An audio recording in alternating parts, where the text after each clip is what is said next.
Hey everybody, it's me again, Sadie.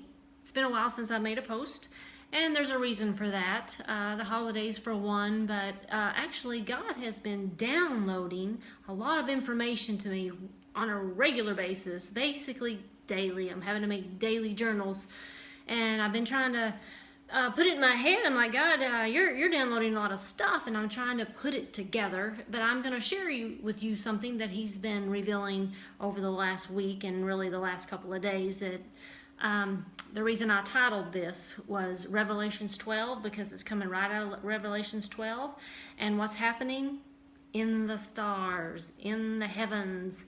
And so therefore you've got Virgo and Libra listed in the title, and I'm going to show you this.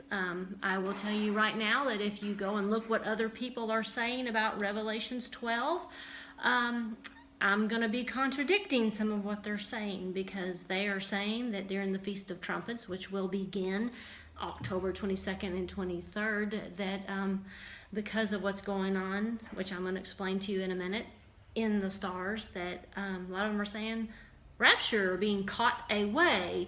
Well, I don't see that, and I'll show you why. And that's only based on what God has been showing me personally. So if I'm wrong, well, praise God, we'll all be in heaven, and I perceived it wrong. But if I'm right, it'll unfold. So let's read Revelations 12 together right now.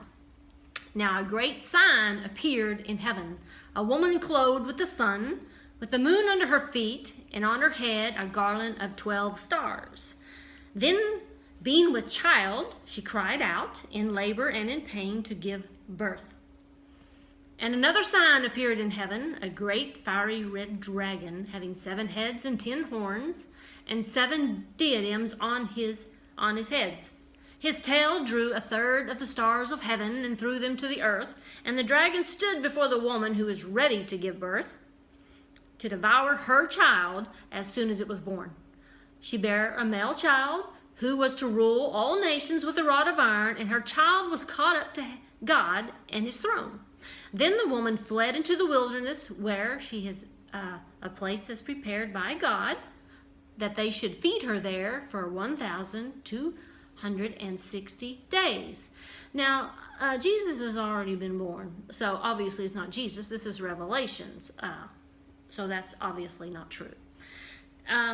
Where I'm going with the things in the heavenlies that are taking place right now, week before last I posted about Jesus being the bright and morning star, and he declared he's the bright and morning star of his own words. The heavenlies, stuff went on in the constellations, how the king planets came together, and this is how the astronomers of Jesus' day, the wise men, how they knew that the King of Heaven had come to earth and had been born.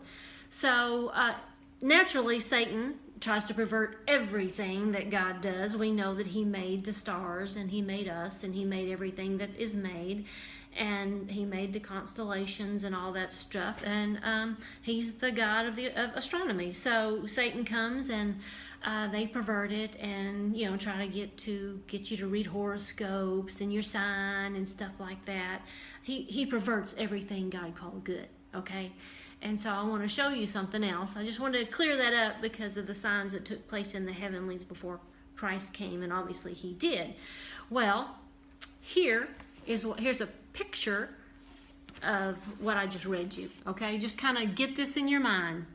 There's the woman with the star crowns, and she's pregnant, and she's the moon's under her feet, and there's that old serpent, the dragon, surrounding her. Well, before I go any further,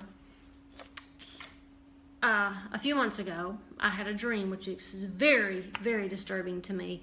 I had a horse that I dearly loved, and he loved just to kiss on me and to smell my hair, and he was just in your face all the time. Well, it wasn't this horse in particular. God was saying something, but all I saw in the dream was his muzzle, right here in front of my face, and all of a sudden his muzzle opened up, and when it opened up, it was teeth like this.